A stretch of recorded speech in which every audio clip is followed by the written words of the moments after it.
All right, today we're doing a lab called the water budget. The water budget. Okay. So, what a water budget basically is a mathematical model of the water cycle in a particular location. All right. Now, the water cycle, remember, has a variety of components to it, and the ones that we deal with in a water budget are listed right here. So on a water budget, P stands for precipitation, it's how much rain or snow fell. EP, or sometimes called PE, stands for potential evapotranspiration. Wow, big word. What that means is how much water could evaporate and transpirate. All right. Now this number here is directly related to temperature, because the hotter it is outside, the more water could evaporate and transpirate. The colder it is outside, the less water could evaporate and transpirate. All right. EA stands for, or sometimes A, stands for actual evapotranspiration. All right. Now there's a difference between these two. EP is how much water could evaporate. EA is how much water actually does. So sometimes those two numbers are the same, sometimes they're not. When they're not would be like if it was a really hot day in the desert. If it's a really hot day in the desert, there may be the ability for a lot of water to evaporate, but if there's not that much water around, then the amount that actually does will be less. If you live in a humid climate where you have lots of rain, then the amount of water that could evaporate is frequently the same as the amount that actually does. So sometimes these are the same, or sometimes the EP is bigger than the EA. ST storage, that stands for how much water is in the ground. It's how much water is in the ground. So ST is basically groundwater. D stands for deficit.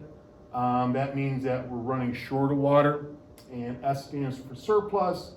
That means that we have an abundance of water. So if the ground's already filled up with water and it's raining a lot, some of the water might evaporate, but the rest of it would just kind of run off. So surplus is kind of like runoff. All right, so in the lab here, what you have is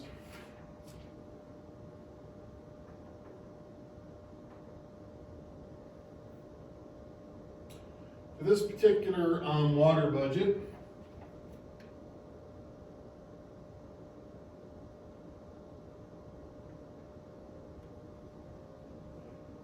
what you have is the data for Alexandria, Louisiana. All right, so here's the P and EP values for Alexandria, Louisiana. All right. So first off, what I'm going to do is I'm going to show you how a water budget is calculated. So on your paper, you just want to follow along as I fill out this chart, and you will want to fill out the chart in your paper. Just copy the numbers down I get from here. You'll kind of get a gist of how a water budget is calculated. And then once we have this filled out, we'll talk about doing the graph. All right.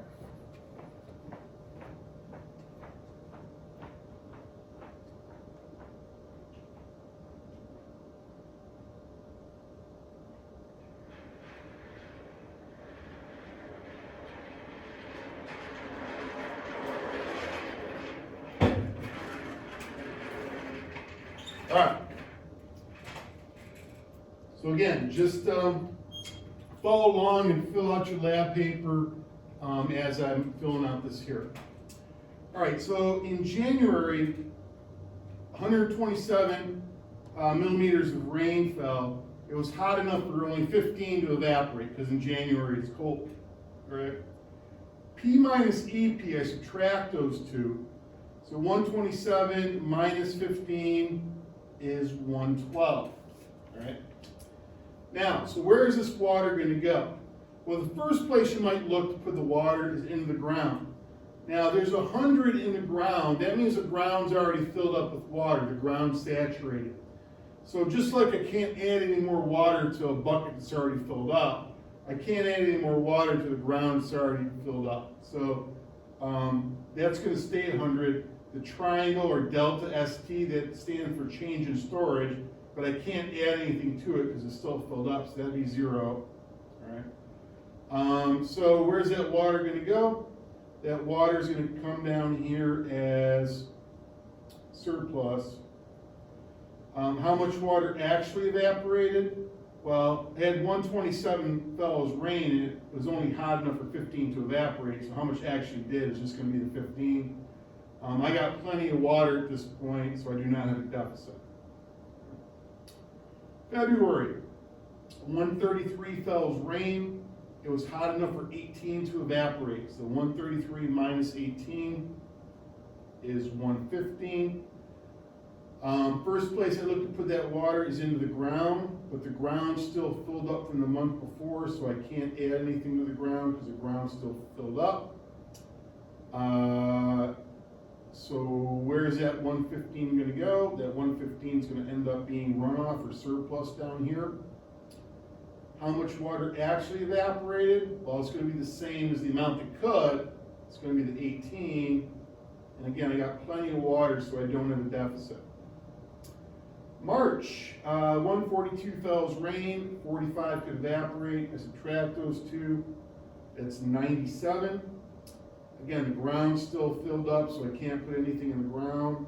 That 97 is going to come down here and be surplus, which will end up being runoff.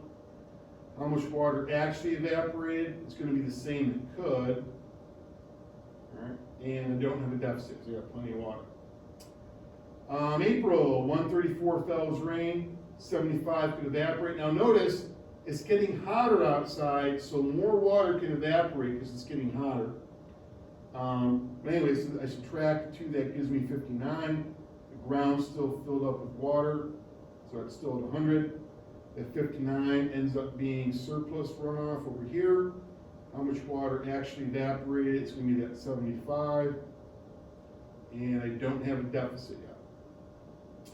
Okay, May. All right, so finally something a little bit different in May. All right, in May, 119 fellows rain, but it's now hot enough for 122 to evaporate. So if I take 119 and minus 122, that means for the month I'm minus 3. All right, so it basically kind of means is like I owe the sky 3 units of water. So where I can get that water from, the place where I have lots of water is in the ground. So I could pull those 3 units of water from the ground to like feed to the sky. So my change in storage is going to be minus 3. I had 100 the month before, and I took 3 from the sky, or I had 100 in the ground the month before, and I gave 3 to the sky. That's going to leave me in the ground with 97. How much water actually evaporates? Well, I have the 119 that fell as rain and the 3 I pulled from the ground, so that's still going to be the same as how much could evaporate. I got plenty of water in the ground, so I don't have a deficit yet. But since I'm having to pull on my reserves, I'm having to pull water out of storage, I no longer have a surplus. June. 115 fell as rain, 165 could evaporate. I subtract those two, I have minus 49. So I owe the sky 49 units of water. So where I'm going to get that water, I'm going to pull it from the ground. So 97 minus 49 leaves the ground with 48. How much water actually evaporated is still going to be that 164. I still have plenty of water in the ground, so I don't have a deficit. But again, I'm using my reserves, so I don't have a surplus either. July, 136 fell as rain, 179 could evaporate. I subtract those two. It gives me minus 43, so I owe the sky 43. I pull the 43 from the ground. That leaves me with 5 in the ground, because 48 minus 43 is 5. How much water actually evaporated is still going to be the 179. No deficit and no surplus. All right, August. Now it starts to change a little bit again. 106 fell as rain. It was hot enough for 170 to evaporate. So that's minus 64. So I owe the sky 64 units of energy, or 64 units of water. Now, I look to the ground. I don't have 64 units of water in the ground anymore. I only have 5, right? So it's like if I owe someone $64 and I have $5, I got to give them the $5, all right? So I'm going to yank the 5 out of the ground. That leaves the ground bone dry. Right? Now, how much water actually evaporated? Right? This one's going to be a little different now. It was hot enough for 170 to evaporate. 106 fell as rain, and I took the 5 from the ground. So even though it was hot enough for 170 to evaporate, I only had the 106 and that 5, so I only had 111 units of water. Right? Now this would be a month that I have a deficit because it was hot enough for 170 to evaporate, but only 111 did. So 170 minus 11, I ran a deficit of 59 that month. Right? And then I don't have a surplus of water. September, 73 fell as rain, 129 could evaporate. I subtract those two, that gives me 56. So I owe the sky 56. Can't get anything from the ground because the ground's all dried up. So that's going to be 0. And the ground's still at 0. How much water actually evaporated? Well, the only place I had water is at 73 that fell as rain. There's no water anyplace else. So that's all the water that could evaporate is the 73. Right. The deficit, well, it was hot enough for 129 to evaporate, but only 73 did. So 129 minus 73, there's a deficit of 56 for the month, and I do not have a surplus. All right, now October, all right, you had 85 falls rain. Now, even though it's not really raining that much, what's happening is because it's getting towards the fall, it's getting cooler outside and less water could evaporate. So 85 fell as rain, but it was only hot enough for 69 to evaporate. So I subtract those two, that leaves me with 16, all right? So I got to put that water someplace. The first place that water is going to go is it's going to start filling up the ground again. So I'm going to add 16 units to the ground. I had 0, I added 16. That gives me 16 in the ground now. How much water actually evaporated? Well, now I have more water than I need now. So 69 could evaporate, and that's how much it actually does. I'm now gaining more water than I'm losing, so I don't have a deficit anymore, right? But I don't have a surplus yet. And the reason why I don't have a surplus is because the ground is not filled up with water. I only get a surplus when the ground's filled up with water, so I have 0 for a surplus. November, all right, 111 fell as rain, 31 could evaporate. I subtract those two, that gives me 80. And so that first place that 80 is going to go is into the ground. So I'm going to add 80 to the ground. I had 16, I had 80. That makes the ground 96. How much water actually evaporated? Again, I have lots of water, so how much it does is going to be the same as how much could. It's going to be that 31 right there. The deficit, again, I got plenty of water, so there's no deficit. I still don't have a surplus yet, though, because the ground's not filled up with water. Right. Now, December, 152 fell as rain. It was only warm enough for 15 to evaporate. So I subtract those two. That gives me 137. Right. Now, first place it's going to go is I'm going to look to put it in the ground. But the ground's almost filled up with water, so I can't put that whole 137 in the water.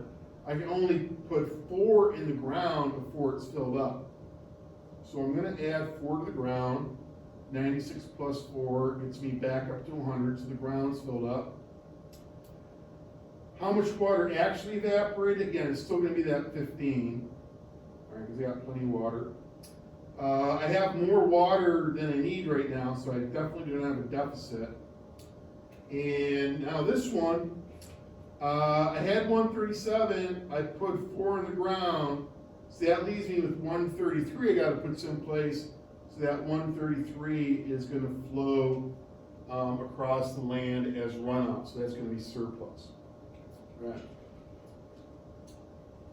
All right, so that right there is how you calculate a water budget, all right? And again, basically what a water budget is a mathematical model of the water cycle. Here's the water's raining, here's the water's infiltrating into the ground, here's how much water is actually evaporating, the surplus is basically runoff. So this is basically a mathematical model of the water cycle for a particular location, and this was for Alexandria, Louisiana. Now, one way to show a water budget is by having a data table like this. Another way you can express that same data is with a graph. And you're like, wow, there's a gazillion numbers on this data table right here. It must be one heck of a graph. Well, actually, I can show pretty much everything that's going on in this graph by only graphing 3 things, all right? Those 3 things that I could graph are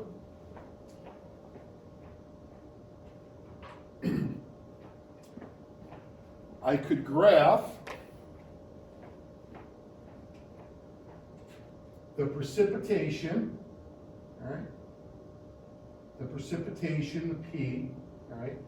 So if I graph that data and make a line, then I plot the EP data, this data right there, and make a second line.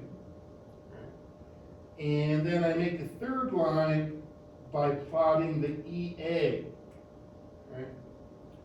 So I want to plot this line, plot this data, make one line, plot this data, make a second line, plot that data, make a third line. Now, how would I suggest to do it is maybe make this line a solid line, maybe this line a dashed line, and maybe that line a dotted line, or something like that. Or maybe a thin solid line, and a thick solid line, and a dashed line. Somehow where you can tell the lines apart from each other. Now, if you're wondering to yourself, well, why don't I just use colored pencils? Well, you'll see why in a sec, because the lines are only one thing that we're going to do on this graph. All right? Now, once you graph those lines, all right, just to give you a rough idea what your graph's going to look like,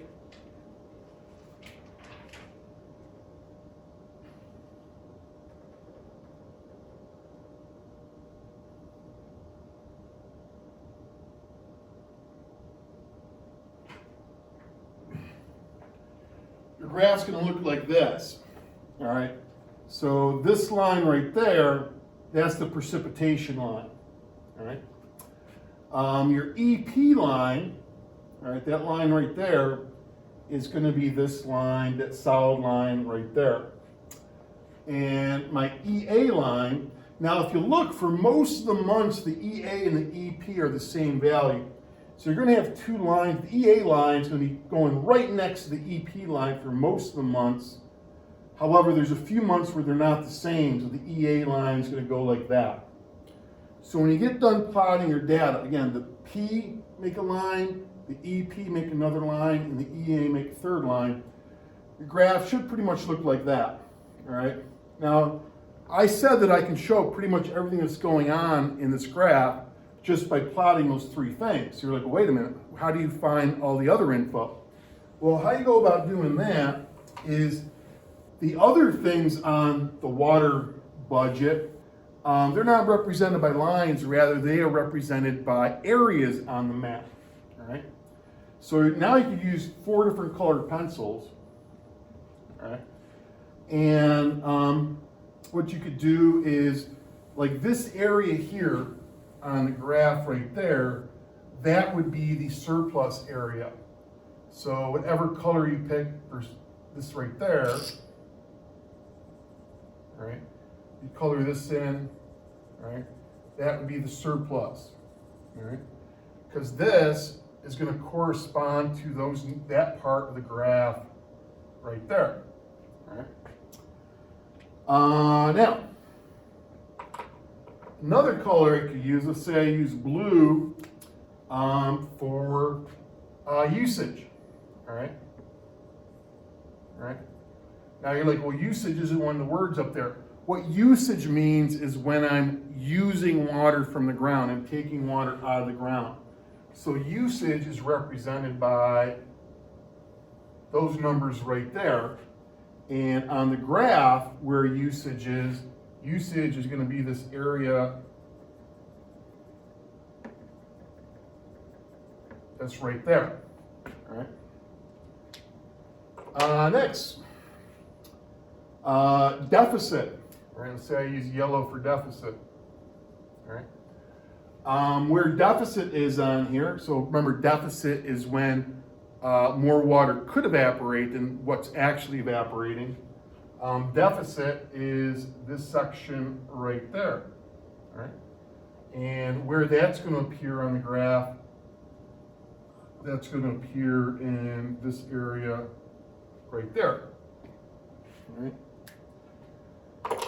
And lastly, recharge.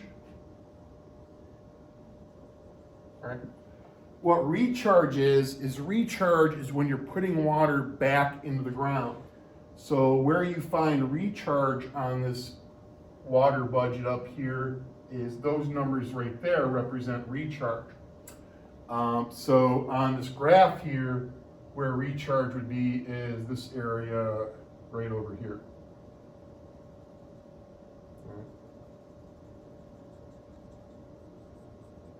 All right.